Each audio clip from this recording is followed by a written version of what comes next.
안녕하십니까. 이제 그 그리스의 후기 자연 철학자들이라고 불리우는 사람들에 대해서 얘기를 해보려고 합니다. 음, 우선은 어, 엠페도클레스를 먼저 볼 건데, 우선은 이제 파르메니데스, 아까 그 얘기를 좀 했었죠. 아까가 아니라 전 영상에서. 음, 근데 이제 파르메니데스 같은 경우에는 운동을 부정을 한단 말이에요. 일자. 그러면은 현상을 어떻게 설명하냐 이거죠. 현상을 구제해야 되는 어떤 그 과제를 안고 있었던 사람들이에요. 그리고 이 사람들은 대부분 이제 그리스의 그 우리가 알고 있는 소크라테스니 어, 페리클레스니 이런 그 시대와 가까운 사람들이고 실제로 교섭도 있었고. 근데 이제 그때 어, 파르메니데스의 영향권 안에 있으면서도 실제를 이제 다원해 나가는 것, 다원해 가고, 다원화해 가고, 그리고 무는 없다라고 했었는데, 무를 인정하고, 예를 들면 진공 같은 것을 인정을 하고, 그렇게 생각을 펼쳐나가요. 어, 우선은 그 아주 영원불변한 자기 동일자이긴 하지만 복수가 되는 거예요. 다원화. 그리고 무와 유의 그 어떤 관계 속에서 운동이라는 것을 설명하고 현상이라는 것을 설명하고 이러고자 했던 거죠. 우선 엠페도클레스 같은 경우에는 사원소를 다시 꺼내거든요. 근데 그 전에 있던 사원소랑은 좀 달라요. 초기 자연 철학자들의 사원소랑 다르게 각각이 질적으로 환원이 안 된다고 보는 거예요. 그것을 기본적인 어떤 네 가지의 기본 요소로 보는 거죠. 그리고 이때가 되면은 운동이라는 것과 변화에 대해서도 개념적인 구분을 해요. 이 생각 속에서 이를테면은 어, 운동과 변화가 어떻게 구분이 되냐면은 음식물이 상할 수 있죠. 음식물이 그죠? 그런 것을 변화라고 하고 공이 굴러갈 수 있죠. 운동이라고 하고. 그리고 이제 그 아까 말씀드린 그 사원소 가지고 막 혼합하고 분리를 하고 하면서 설명을 하려고 하는 분석적 사유가 이제 자리를 잡는 거예요.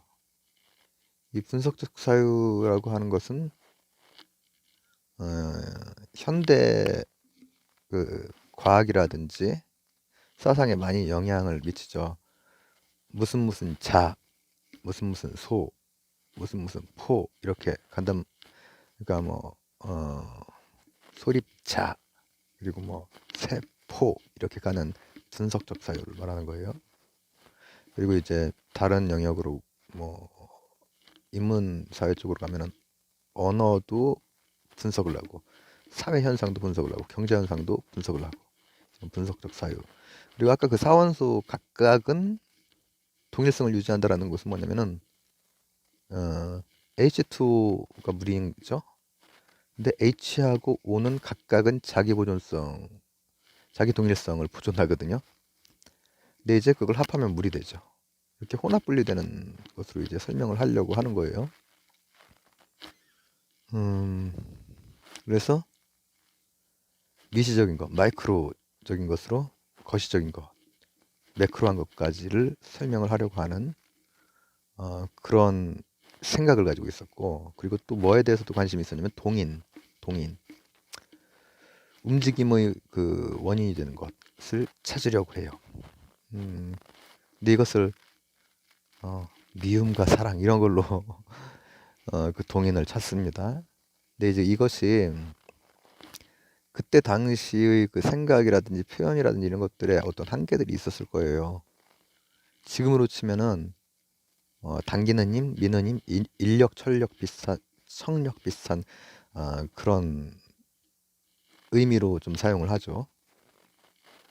근데 이 사람 역시 오르페우스, 피타고라스가 했던 그 종교 그쪽이랑 관련이 있었고 종교적인 그 생각들에서 또 벗어나지 못한 면들이 있어요. 이제 그런 것들이 있었고 그러다가 이제 아낙스고로스로 넘어오면은 어떻게 되냐면은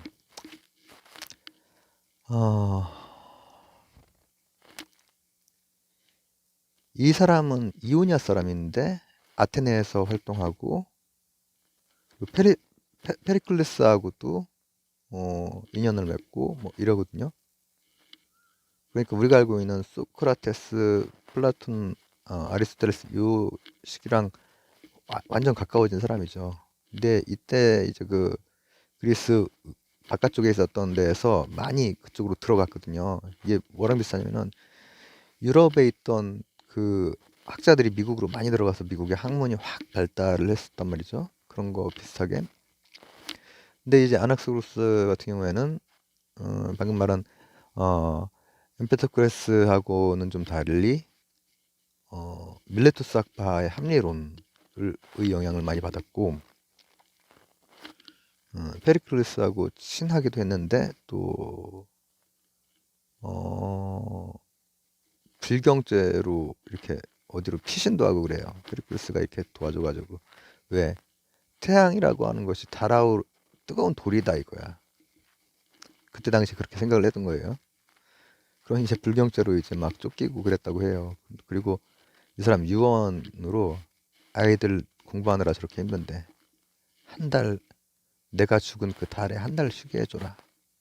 그게 방학의 기원이 되었다고 하는 설이 있습니다. 굉장히 청렴했다고 하고, 그러니까 그 이오냐 그 동양 사람이 와가지고 뭐 이렇게 뭐 부탁하면은 딱 저기 했다 그러고 어쨌든 간에 탈신비화 그리고 글쓰기 방식도 앞선 사람들은 글쓰기가 문학적이고 시적인 부분이 들어가거든요. 단편을 보면은. 그래서 그 남아있는 그 파편들을 읽으면서 어,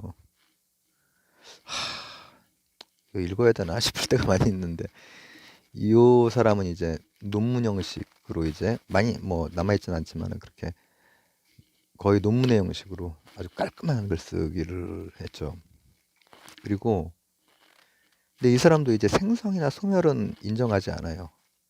파르메니스의 그 영향이 엄청나게 컸던 거죠. 이후까지도.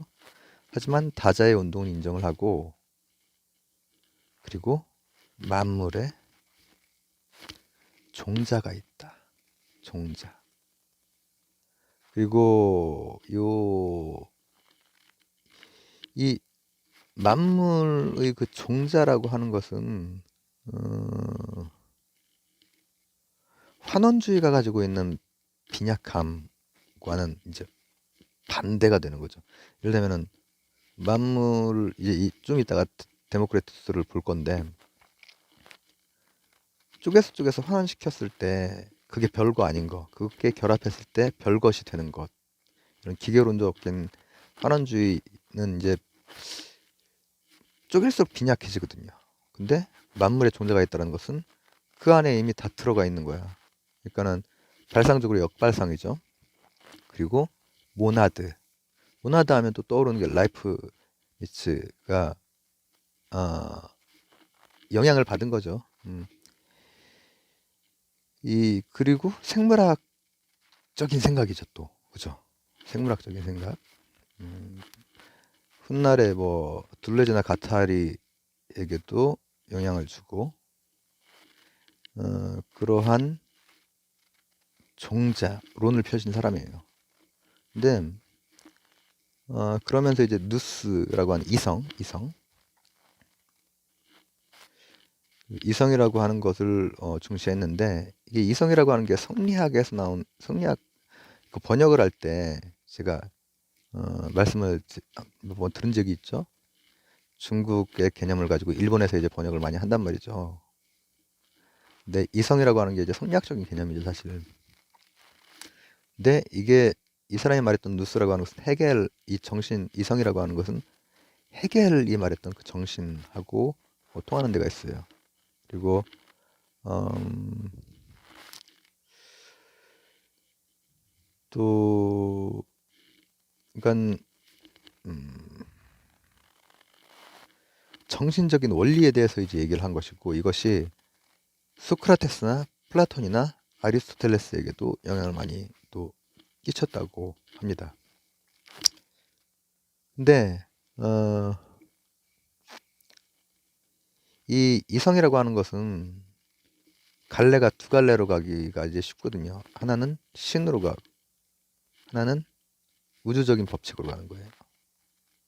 이 두 개로 이제 가기가 쉬운데, 어쨌든 간에 이 양반은 이성이라고 하는 것, 누스라고 하는 것, 그리고 이제 질적인, 그러니까 반환원적인 그런 생각을 펼쳐나갔던 것이죠.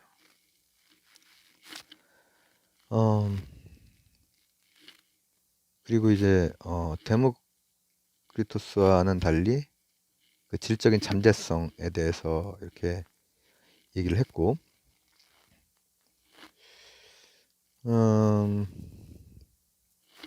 이게 또 뭐하고도 좀 연결이 되냐면은, 분할이, 데모크리투스 같은 경우에는 분할할 수 이제 없는 데까지를 가서 이제 그 플랑크 상수에 해당되는 양자 이거랑 관련이 된다면, 이 사람은 무한하게 분할이 된다고 생각을 하거든요.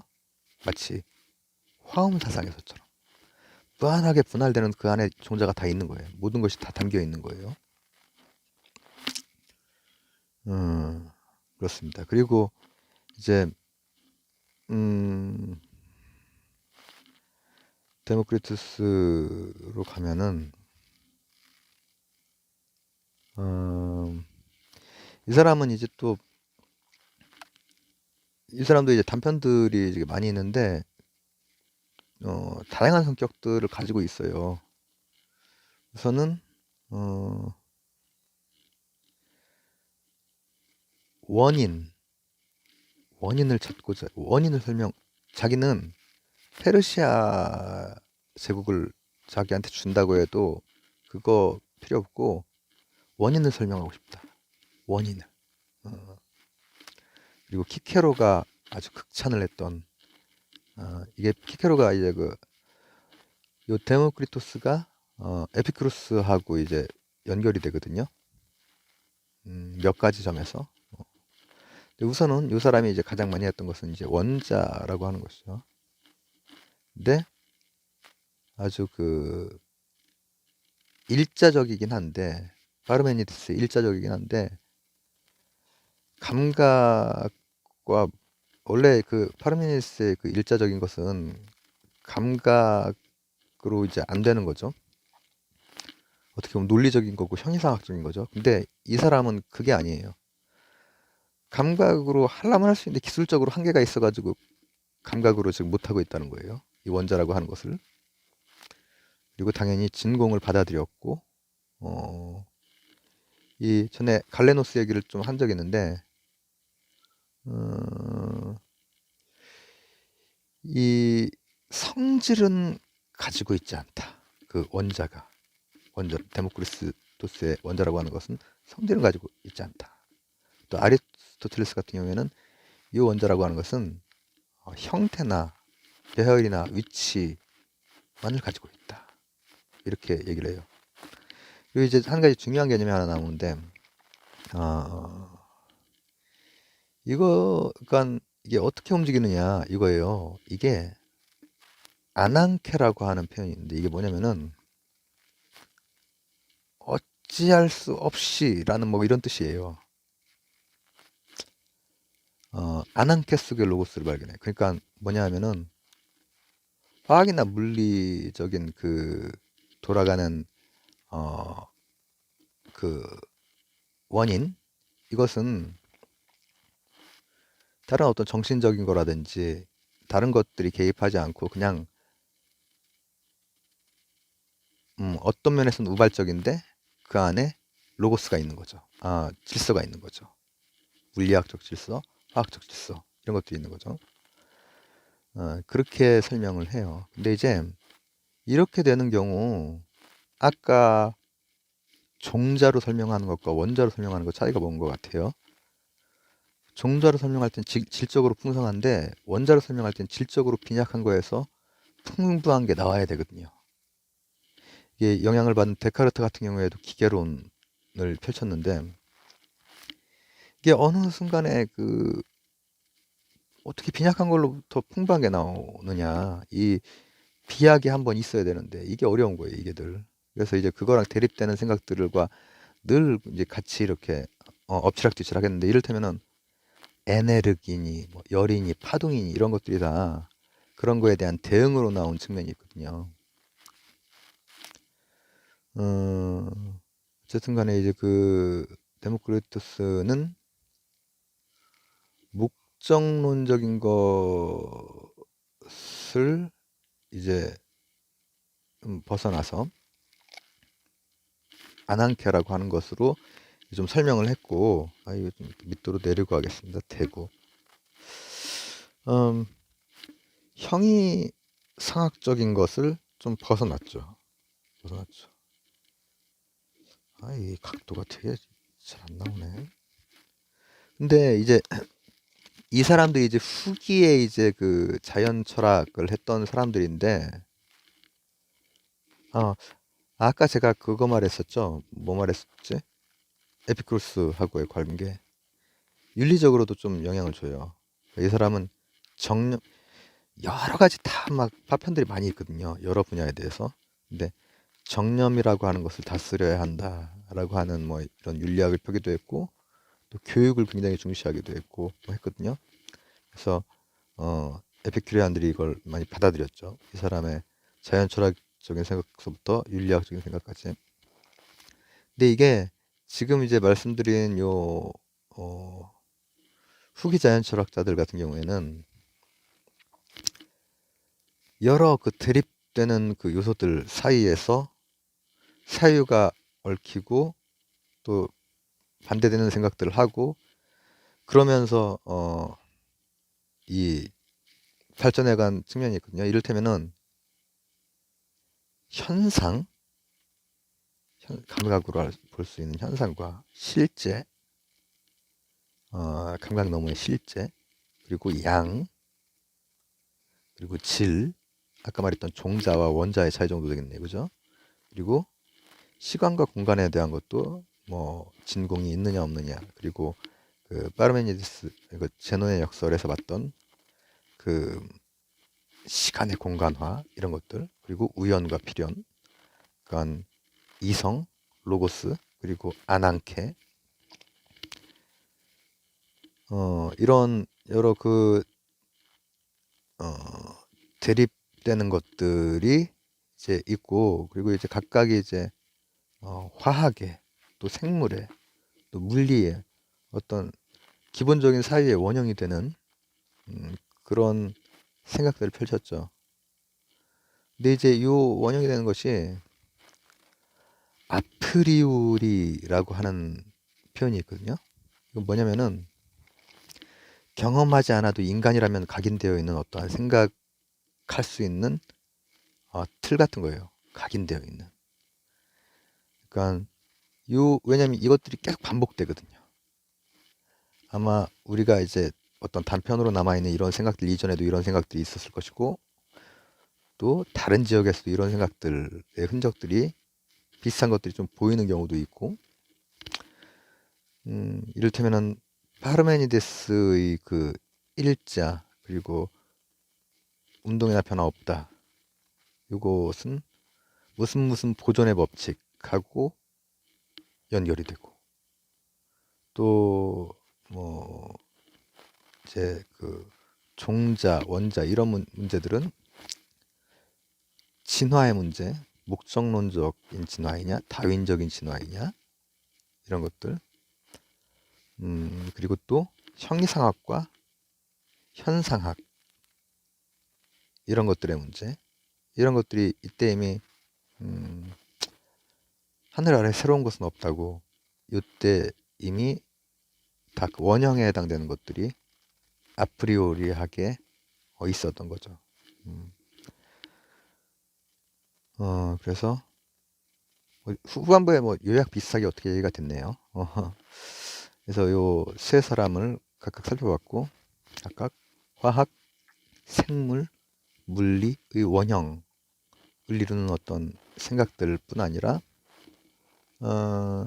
사람이 사유해 가면서 느낄 수 있는, 뭐랄까, 각인되어 있는, 경험하지 않아도 각인되어 있는 그 사회의 어떤 갈래들에 대해서 이때 많이 고민했던 시기란 얘기죠. 이렇게 후기 자연 철학자들을 마치고 이제 뭐 소크라테스 이후로 한번 들어갈 수가 있겠네요. 또 뵙겠습니다. 감사합니다.